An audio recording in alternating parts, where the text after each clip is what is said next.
Hello friends, अगर आप LT grade का फॉर्म भरना चाह रहे हैं तो आपका जो भी कंफ्यूजन है विज्ञान और गणित को लेकर के मैं यहाँ पर क्लियर कर दूंगा आज। ठीक है। इसमें आपको मैं ये बताने वाला हूँ कि अगर आप गणित से भरना चाह रहे हैं या विज्ञान से भरना चाह रहे हैं तो आपके कौन कौन से कॉम्बिनेशन है जो दोनों में काम कर जाएंगे। ठीक है।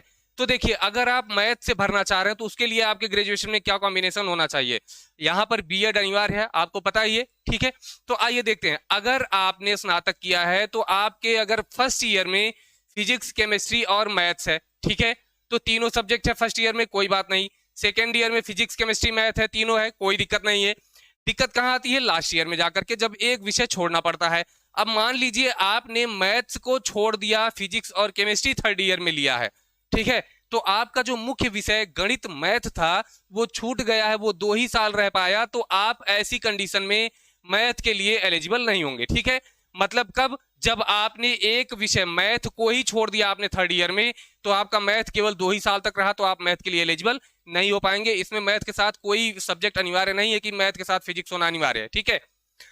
लेकिन अगर आपने लास्ट ईयर में फिजिक्स के साथ मैथ लिया है या केमिस्ट्री के साथ मैथ लिया है तो आप मैथ से फॉर्म भर सकते हैं। मतलब कि आपका तीनों साल में अगर गणित है, मैथ है, तो आप मैथ से फॉर्म भर सकते हैं।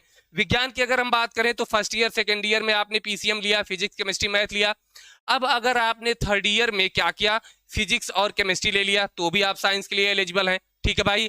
अगर आपने फिजिक्स मैथ ले लिया तो भी साइंस के लिए एलिजिबल हैं, केमिस्ट्री मैथ ले लिया तो भी आप साइंस के लिए एलिजिबल हैं। समझ गए आप?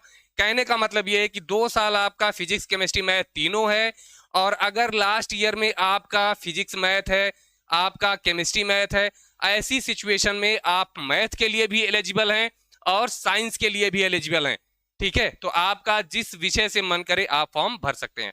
उम्मीद करता हूं कि यहां पर आपका कंफ्यूजन क्लियर हो गया होगा। फिर मिलेंगे नेक्स्ट वीडियो में, तब तक के लिए नमस्कार, धन्यवाद, जय हिंद।